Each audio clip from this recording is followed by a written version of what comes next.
Welcome to the China Influencer Marketing Podcast. Each week, we speak with top influencers, marketers, and brands who share their experiences, strategies, and tactics for influencer marketing in China.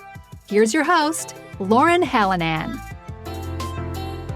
Hi, everybody, and welcome to the China Influencer Marketing Podcast. I'm your host, Lauren Hallanan, and today I'm also going to be your guest. That's right. Today I'm going to do a solo episode. It's my first time doing a solo episode, so please be forgiving with me. It's something new that I'm trying out. But the reason that I'm doing a solo episode today is because today I'm going to cover the topic of live streaming. And while there are some people, that I could invite onto the podcast to discuss the topic, I myself have quite a lot of experience with live streaming, and I have a lot of thoughts that I wanted to share with everybody. So I thought, why don't I go ahead and I'll talk about it myself. So today we're going to cover anything and everything to do with live streaming. And if I miss something or I don't explain it fully, please feel free to send me a message and ask me more. I love talking about the topic of live streaming. So the things that we're going to cover, first, I'm just going to give you a little bit of information about my background and my experience with live streaming. Then we're going to go over some of the top players in the space, which platforms you should be paying attention to. Then we're going to talk about how live streamers are earning money. Then we're going to talk about how brands can use live streaming. And then lastly, I'll talk about some of the changes that I see occurring in the live streaming industry and where I think it's going to go in 2018. Before we get started, I want to give a shout out to our sponsor, Parklu. Parklu is China's premier influencer marketing platform. To learn more, visit parklu.com. Okay, so I'm going to kick off this discussion about live streaming with talking a bit about my personal experience. I could talk about this for a long time and go into a lot of details, but I just want to say up front that if you're really interested in learning about my experience, I have a blog called ChinaLivestream.com, and you can go there, and this was a blog that I made from in 2016, I guess the beginning of 2016 through and beginning of 2017. I haven't done much with it lately, but I documented my experiences and my thoughts with live streaming in China. And so if you want to hear about everything in a lot of detail, you can go check it out there. Again, that's ChinaLivestream.com. A quick overview of my experience, though, is that in late 2015, I was working at a PR firm, and, so I was really into Chinese social media, always learning about new platforms and what was going on. I saw what was happening in the US with Periscope and Meerkat, and I started asking around with some Chinese friends if China was coming out with any mobile live streaming platforms. And right around that time, a couple of platforms started emerging in China, and I jumped on just to play with them and experiment with them. I also had my own little e-commerce store, and I was trying to use it as a way to, bring in some customers to the store. I was way ahead of my time with that. It wasn't working out very well, so I ended up just focusing on live streaming, chatting with people, talking about US and China cultural differences, things like that. At the time, I was mainly focusing on Meipai, live streaming on the video sharing platform Meipai. While I was on Meipai, I caught the attention of an agent who works with the Chinese social app called Momo. And Momo has a bit of a sketchy reputation in China, but it's a huge platform. It's for social networking. Sometimes it gets used for like dating purposes, but you know they've been trying to stay away from that image. Anyway, around late 2015, Momo had launched their live streaming feature on the social networking app, and they were trying to recruit some live streamers, and they didn't have any foreigners, and so he recruited me to go over there. And so I started doing that, and it was a little bit slow in the beginning. I wasn't too committed, but a couple of months into it, I decided to really focus and get committed and, live stream every day. And as soon as I did that, my audience just started growing at an incredible rate. Every time I was live streaming, I was getting around 1,000, sometimes even 2,000 new followers every single live stream. And within a couple of months, I had around 300,000 followers. So it was pretty crazy, the growth. This was right when live streaming was just booming in China, and I really hit it right at its stride. I wasn't just doing this for free. I wasn't working with brands as much. I'll talk about that in a moment, but I was earning money from the tipping system. I'm sure if you know anything about live streaming in China, you've heard that people will give the live streamers virtual gifts. And these virtual gifts have a monetary equivalent.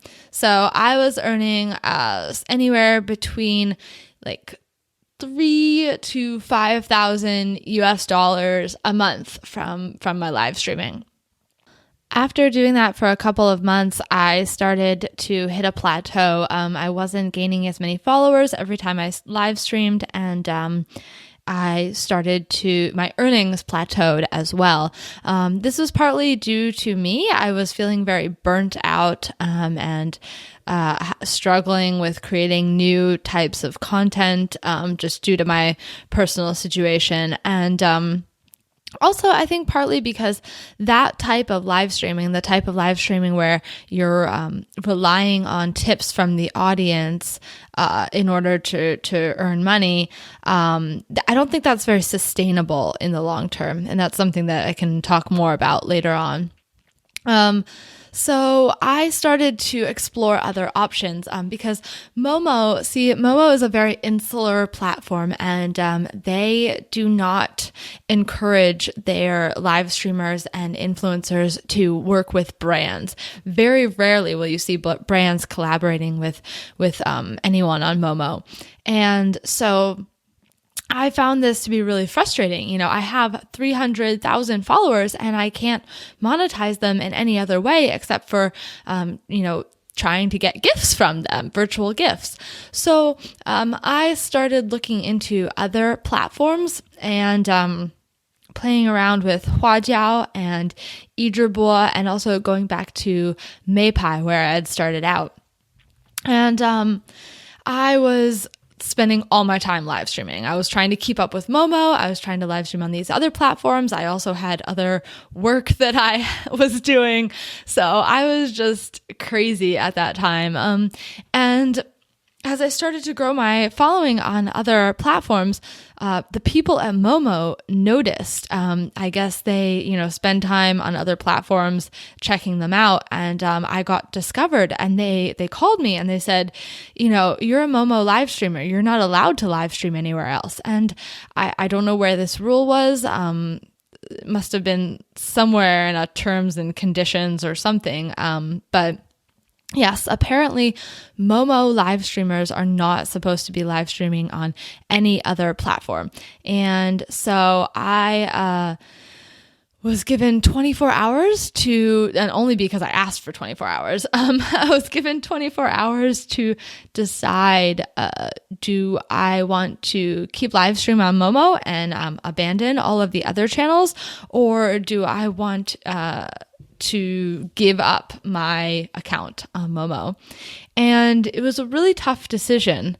But in the end, I decided to give up my Momo account and pursue and trying to grow my audience on other social platforms. I just felt that in the long term that Momo was not the right platform for me, and it was not somewhere I wanted to be an influencer, not just a live streamer.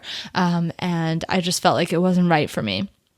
So yeah, I lost all of my followers. It was a really tough experience to go from that many followers and then just they're gone in the blink of an eye. After that fiasco, I focused a lot of my attention on growing a following on Izhibo, which is Weibo's live streaming platform.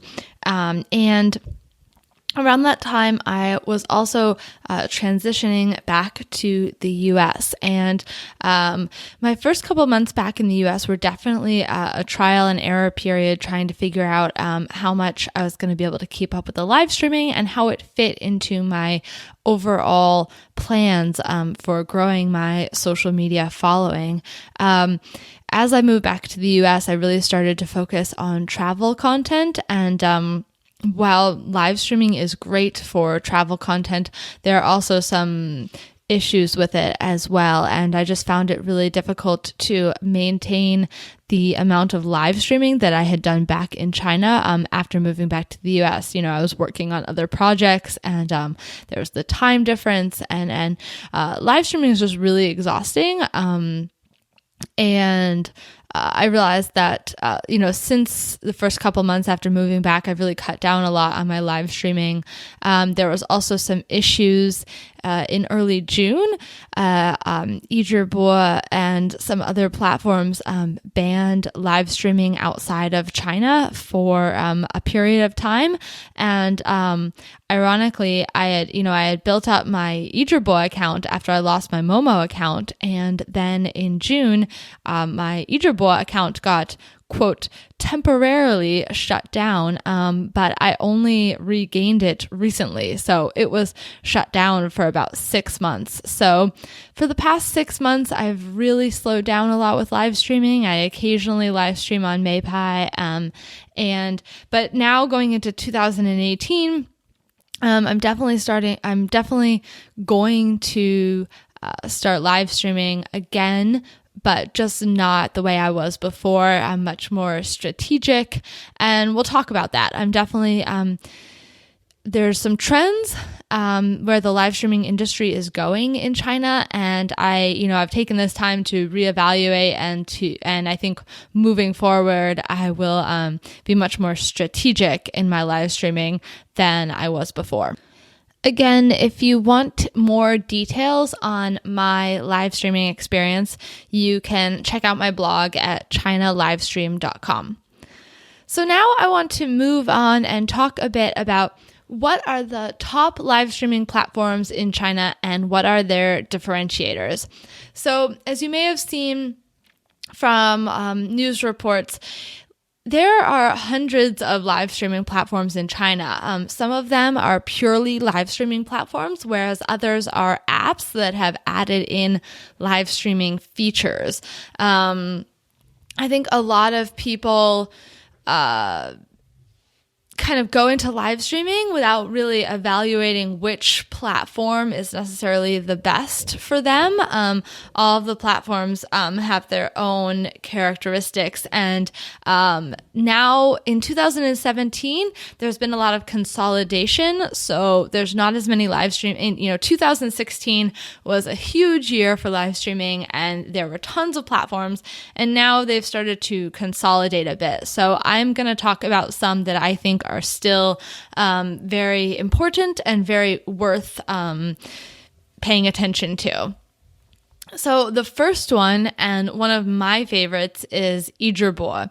Izhibo is its own platform, but it's owned by Weibo, and it's integrated with the Weibo platform. So what makes Izhibo so amazing is that Izhibo is connected to your Weibo account. When you live stream on Izhibo, it'll automatically show up on your Weibo account, and people not only can people go onto the Yizhibo app and discover your live stream and follow you there, but they can also be exploring Weibo and go into the live streaming tab in Weibo and discover your live stream there and follow your Weibo account. So it gives you a much larger audience. It's not only a live streaming app with its own audience, but it's also Weibo, which is one of the largest social media channels in China. Yizhibo is also excellent because it is integrated with Taobao. So it has a function where you can link to a product and a little button will show up on your live streaming screen. And if users click that button, they can see a shopping cart with items that from Taobao. Yizhibo is a great platform for brands and influencers who already have a large following on Weibo to live stream and interact with their audience or to live stream an event, something like that. It is not a good platform for someone who wants to become a live streamer who earns money from gifts. The gifting economy on Yizhibo is not very strong. So the next platform is the two platforms that I want to mention that are pretty similar are Yinke and Huajiao. Yinke and Huajiao are two live streaming. They're only live streaming. They're not linked to other platforms. These two platforms emerged in 2016, and especially Yinke was considered one of the leaders in the live streaming industry for all of 2016 into 2017. I think that both of the platforms are still really strong. We see brands using them, they're recruiting celebrities to live stream on their platform. But I think going into the future that they don't have anything distinctive about them. They don't have much of an advantage, say, over Yizhibo. I think that Yizhibo and other platforms like Meipai are not only live streaming platforms, but social media platforms with live streaming capabilities. I think these platforms are going to have stronger growth in the long term. That being said, Yinke and Huajiao are both very popular for live streamers who are what I'm going to move forward calling entertainment live streamers, the ones who are singing, dancing, chatting, earning money from gifts, right? So those are two very popular platforms for that. I just mentioned another platform, which is Meipai. Meipai is a video sharing platform that is extremely popular among females, especially from anywhere from middle school into their late 20s. And it's a short video sharing platform, and they also have live streaming functions. And while they might not be as well known for their live streaming as some of these other platforms, lots of brands, especially beauty and fashion brands, have run live streaming campaigns on Meipai because the demographics of the platform are really suitable for those types of brands. So speaking of that, I should have mentioned before with these previous platforms talking about the demographics.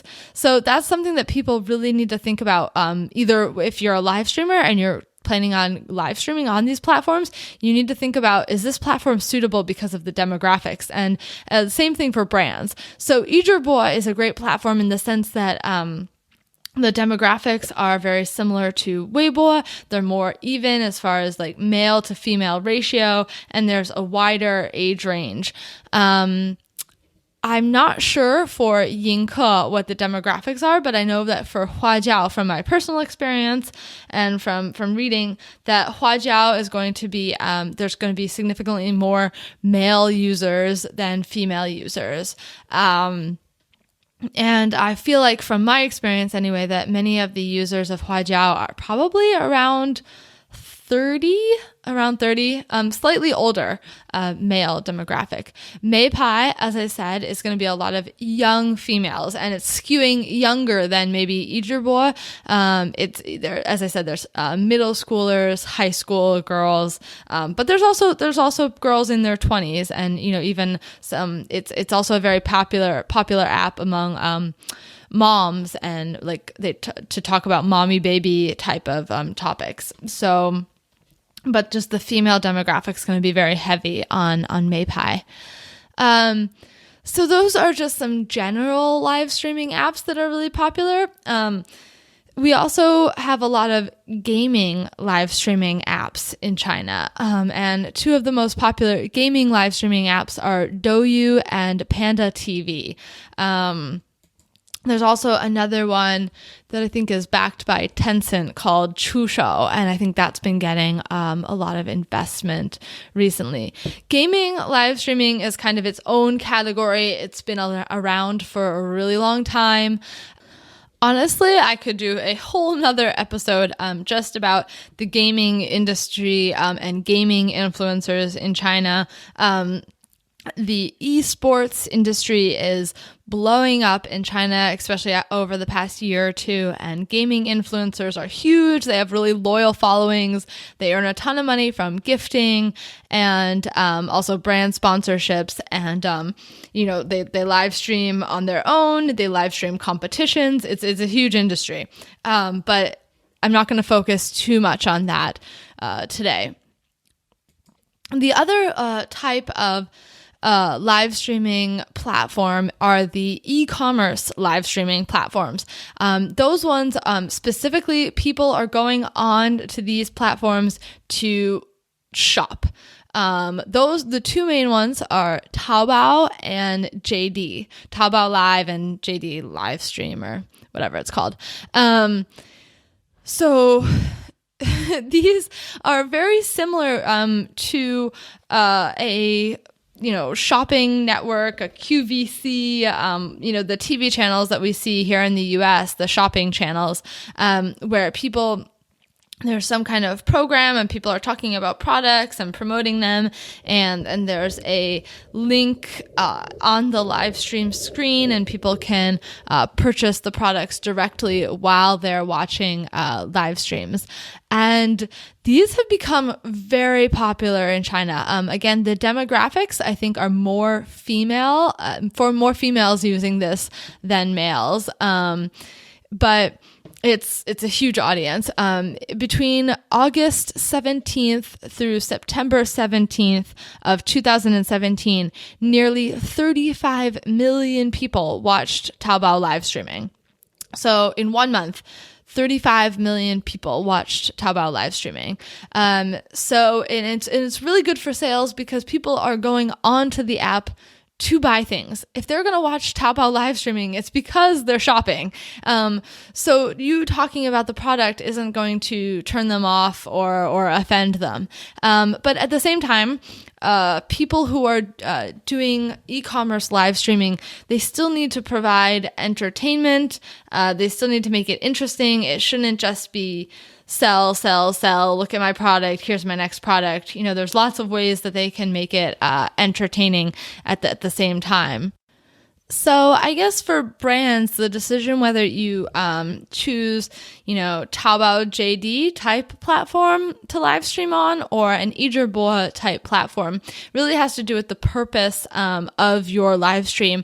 If you're looking to get in front of a larger audience, you want to grow awareness, you want to get new followers, it would be better to use Ijibo or one of the other live streaming platforms.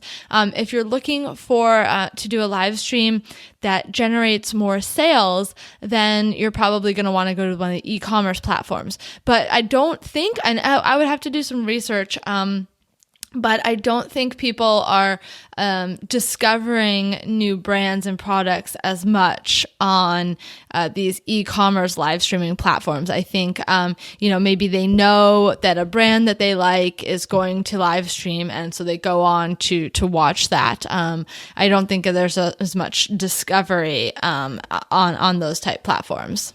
So those are the what I see as the top live streaming platforms. Again, there's 一直播, 映客, 花椒, 美牌, then the gaming live stream platforms, which are Douyu and Panda TV, and then the e-commerce platforms, which are Taobao Live and JD Live. And now it's time for this week's Parklu Influencer Marketing Insights. Mini programs are revolutionizing WeChat KOL sales campaigns. Weibo-based KOLs have had no problem creating content-to-commerce conversions. This is largely due to the partnership between Weibo and Alibaba. Unlike Weibo KOLs, WeChat KOLs have had a much more difficult time creating a content-to-commerce conversion experience. Thanks to mini programs, WeChat KOLs are starting to create sales campaigns with real impact. WeChat mini programs are essentially apps within the WeChat ecosystem. While there has been criticism of mini programs, it solves a huge problem for WeChat KOLs. Mini programs not only streamline the buying process on WeChat, but in some cases they're actually better than something like a Taobao store. The first large WeChat KOL to take advantage of mini programs was GoGoBoy. He launched a mini program boutique shop in mid-2017, though GoGoBoy hasn't ventured into manufacturing his own products. Instead, his store sells curated selection of goods from other luxury e-commerce retailers. When he partnered with Givenchy earlier in 2017, he sold out everything in his store in 72 hours. For more insights and articles from Parklu, please visit us at chinainfluencermarketing.com/Parklu. Enjoy the rest of your podcast. Okay, so now I want to switch topics and talk a little bit about how live streamers are making money through live streaming. And this might not be as relevant for brands, but it's a key part of China's live streaming economy, and it's one of the reasons that live streaming has become so huge in China. And what I'm really talking about is the tipping economy, or the gifting economy, as I like to call it. And yes, live streamers can also make money from brand sponsorships and things like that. But what I'm going to mainly focus on is the gifting economy. So as you might know, in China, all the live streaming apps have gifting features, which means that users can, buy these virtual gifts, and they can give them to a live streamer. And the live streamer will be able to essentially exchange those gifts for money.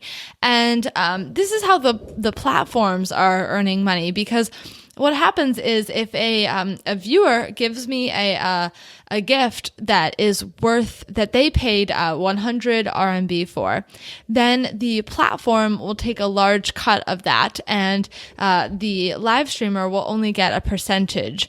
So the different platforms take different cuts, but a general kind of an average rate for most of China's live streaming platforms is anywhere from 35 to 50% is how much the live streamer gets to keep. Right. So so go back to that example. If one of my fans gives me a gift that cost them 100 RMB, I only get to keep anywhere between 35 to 50 RMB, and the rest will go to the platform. So that's why these live streaming platforms in China are making so much money, is because they're taking a huge cut of the gifts. And a lot of the viewers don't realize that. A lot of them don't know that. They think that pretty much all of the money is going to the live streamer. So how do live streamers get their audience to give them gifts? That's right. It's not necessarily guaranteed that just because you live stream, your audience is going to give you gifts. There are methods and techniques and tactics to convince, to almost trick your audience into giving you gifts.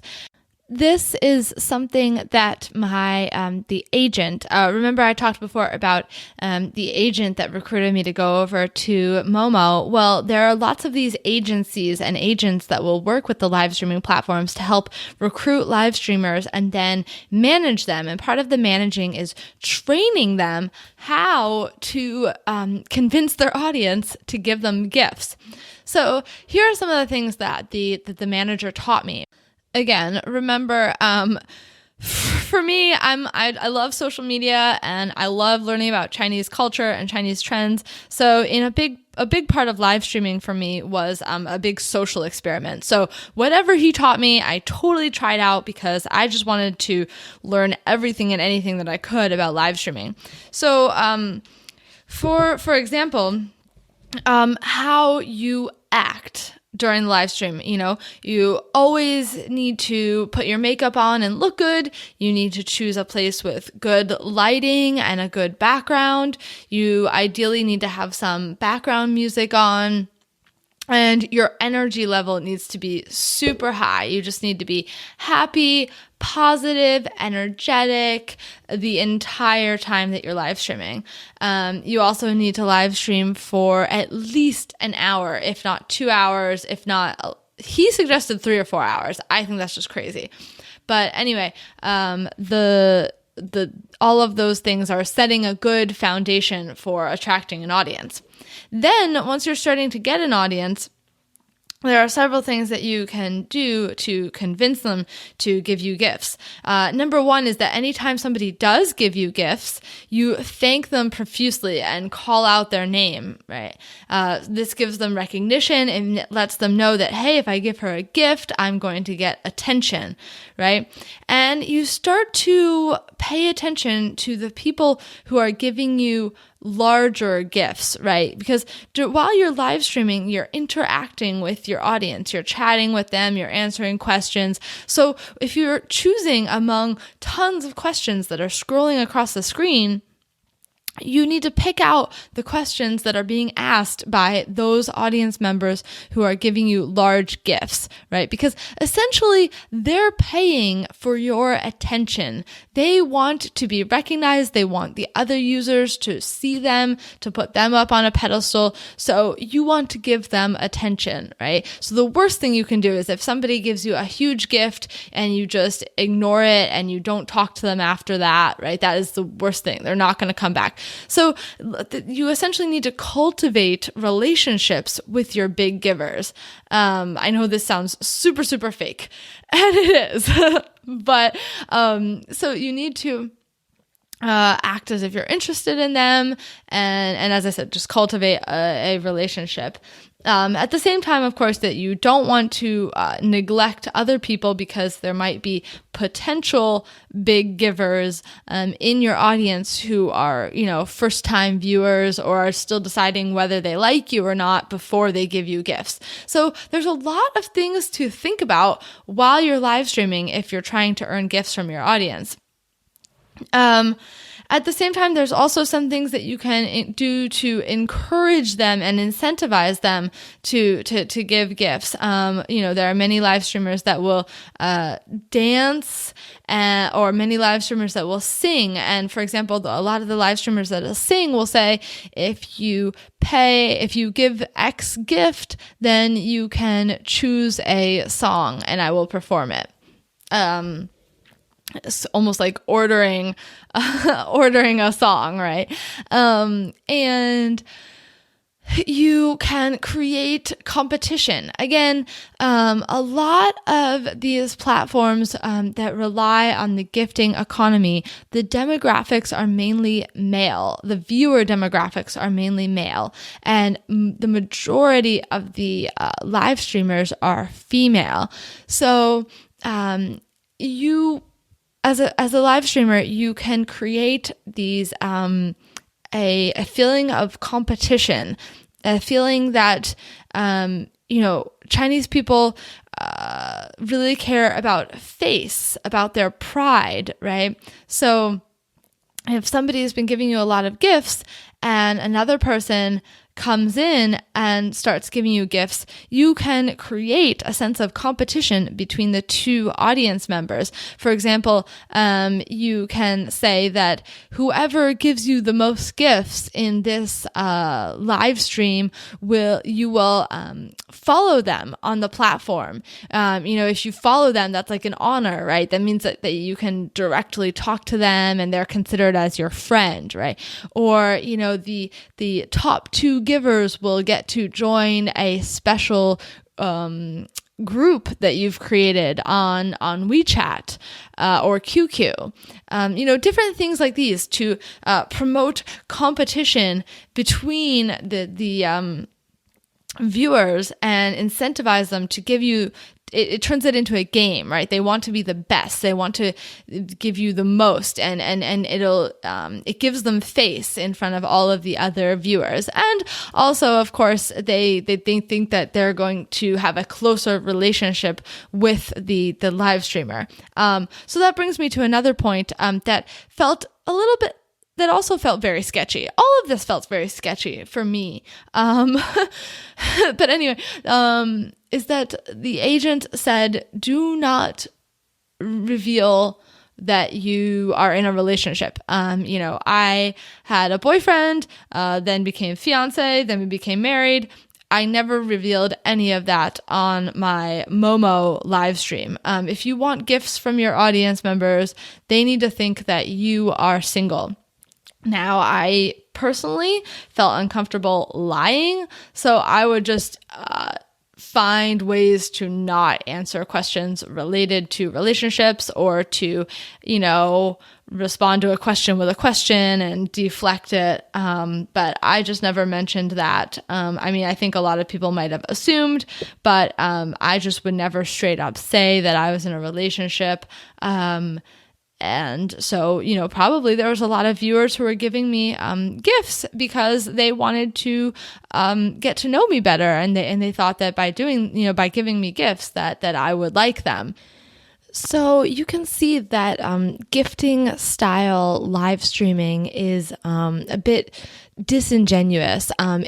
You're focused on building relationships with your audience because you want them to give you gifts, not because you truly like them and you truly want to talk to them.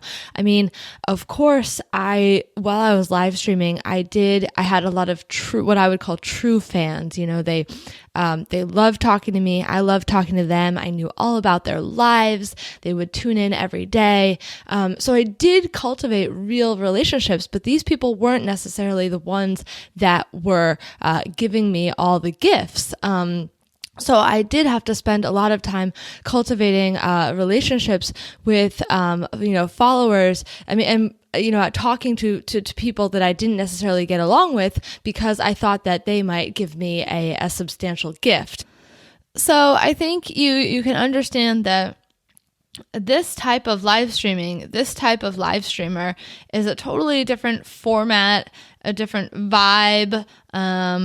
It's just completely different than the type of a live streamer and live streaming platform that a brand wants to work with. And it's about entertainment. It's about interacting with your followers. It's about, a lot of people are like, well, what were your live streaming sessions about? And I was like, they weren't about anything. I was chatting with people. Often we would talk about, US culture versus China culture, my experiences in China, things like that. But essentially I was chatting with people and I could spend hours of just doing that. There was thousands and thousands of people watching me. There were so many questions flying across the screen.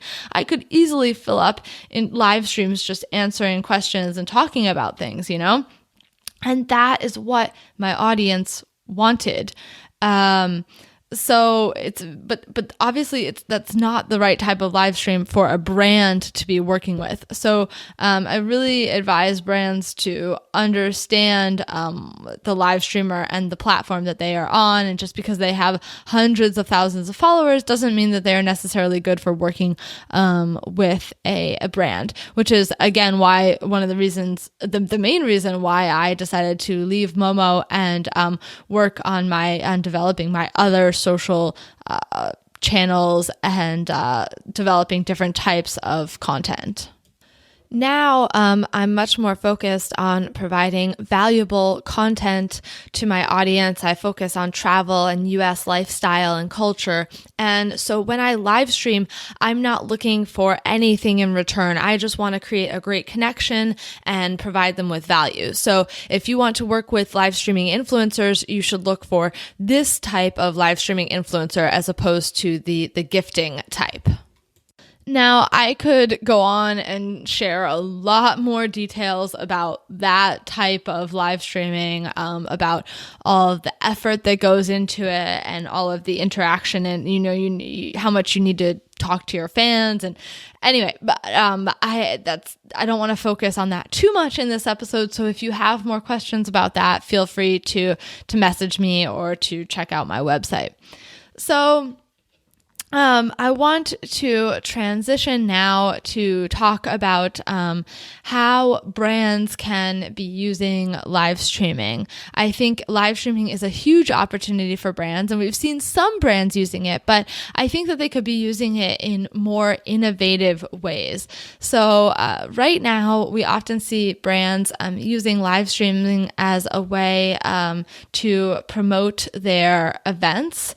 They'll have a press conference or some kind of other event, and they will invite some influencers or live streamers to come live stream at the event. And while I think this is great, I think it is not really the best way that they could be using live streaming unless the event is super interesting, unless there's something going on at the event that you think people will really want to see. But I think that brands can be doing more to create very interesting content. They can be creating almost live streaming shows. I think a really good example of this is Maybelline. Maybelline, I don't know if they're doing it now, but in the past they have had a weekly live streaming show where they will invite other beauty influencers onto Maybelline's live streaming channel, and the influencer will host a show, giving using Maybelline products to give a beauty tutorial or do some other kind of beauty fashion related activity. And this is almost like a show. It happens on a weekly basis at the same time. People can expect that this is going to happen. And what I really like about it is that Maybelline is inviting other influencers to bring their audience onto Maybelline's platform and watch them there. So it's a really good opportunity for Maybelline to grow their channel. And they're not forcing products onto people. They're providing them with valuable information and entertainment. Live streaming is an excellent way for brands to share their products in a real and authentic, I know those are buzzwords, but in a real authentic way, right? There's nothing edited out. You can show the product being used. You can show people trying it on. You can show it in different situations, and people will be able to see the product and understand that it is of high quality. They can see more what it looks like on, how it can be used. It's a great tool for that. And I think another huge opportunity for live streaming for brands is hospitality and the travel industry. I mean, live streaming is such a great way to show people your destination, to show people your hotel, to show people your activity, bring them along with you. And it's just it's an incredible opportunity that I would like to see more people in the travel and hospitality industries using. So some key things to think about if you're a brand and you are going to do live streaming, more from a logistics standpoint, is that make sure that your venue or your location has a really good signal. especially if it's an event, you got to think about the fact that there are going to be a lot of people there, and that's going to slow down the internet. As a live streamer, I was invited to several events, and you were being paid to go and live stream there, but the location was just horrible for live streaming. I could not get a signal at all. It kept cutting off, and your audience gets frustrated. It's the feed is delayed. If it's delayed, you can't interact with them as well. So don't invite live streamers if they're not going to be able to live stream. That just makes the live streamer really frustrated. Makes them feel like they're disappointing you. There was only so much that I could do in those situations. Don't host a press release in a metal warehouse building. A press launch event in a metal warehouse building that has absolutely no signal, and there are hundreds of people in there all using the internet. Many of them are live streaming, and you still expect a good live streaming signal. It's just not possible. Again, like I was talking about before, make sure you have the right that you're using the right platform as far as functions and demographics and things like that. Choose a live streamer or a host that has live streaming experience. Not every influencer is a good fit to be a live streamer. You need tons of enthusiasm. You need to be quick on your feet. There's always going to be problems that you're just going to have to roll with the punches. And they need to be good at interacting with the live streaming audience, answering questions and kind of adjusting the content to suit what the audience is interested in. You can't just forget that the audience is there. That is the whole point of live streaming, is to have this realness and to have this interaction with the audience. If you are live streaming and nobody is talking to the audience, nobody is answering their questions, then you shouldn't be live streaming. Live streaming is an amazing opportunity to have interaction between the brand and the audience, and you need to take full advantage of that. That doesn't mean that you have to be answering questions nonstop, but it should be definitely worked into the itinerary of your live stream to give them, the live streamer or the host of the live stream, the opportunity to talk and to answer questions, in between the activity or demonstration or whatever they're doing. Also in China, live streams need to be longer. I would suggest around an hour long at least. If you do I hear a lot of Western marketers talking about these short couple minute live streams and things. That just does not work in China. It'll take a while before everyone gets onto the platform and the momentum really starts going.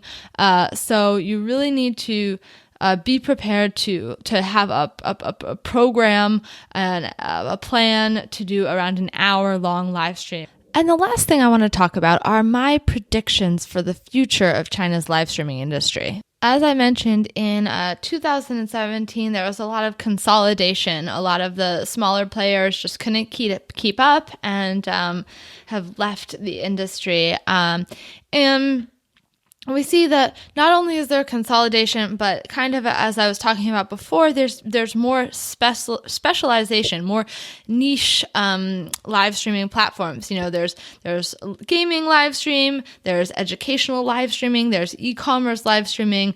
There's different platforms for different types of live streaming. So the industry is definitely becoming more professional and more focused. I would say that also in 2017, we saw a lot more companies starting to live stream and adopt it into their marketing strategies. As I just said, live streaming is hands down the best way to interact with your audience and give them the feeling of being there with you, with the brand, that authenticity. It's just an excellent tool for that. So I really do strongly recommend that you integrate live streaming into your marketing, your China marketing strategy. So I think in 2018, we're going to see that live streaming is becoming increasingly professional, with more brands getting involved, with influencers, with more maybe video influencers are starting to do more live streaming as well. And there's a lot of these platforms that are tired of the same old content, right? They're starting to really look for live streamers who can create shows, create professional, entertaining, educational, planned out shows. We see that especially happening on Maypai and Ijirbo. On Maypai, I know for a fact that the Maypai platform has partnered with lots of influencers on the platform and will have set weekly live streams that they will promote through a page on Maypai. There will be a schedule of upcoming live streams, and people can click a button and they will be notified when that live stream starts. So it's almost turning into like TV programming. And also the influencers that they partner with will get, when they live stream, their live stream will be promoted on the homepage. So I think we're definitely going to see more of that, of platforms wanting to work with influencers and companies who can create unique, interesting, engaging content and not just be talking heads and singing and dancing and things like that. Unfortunately, the live streaming industry is also becoming more expensive. And what I mean by that is that brands who want to work with these live streaming platforms to have their live streams promoted onto the homepage or, to have a banner ad or things like that will definitely be paying increasingly large fees to do that.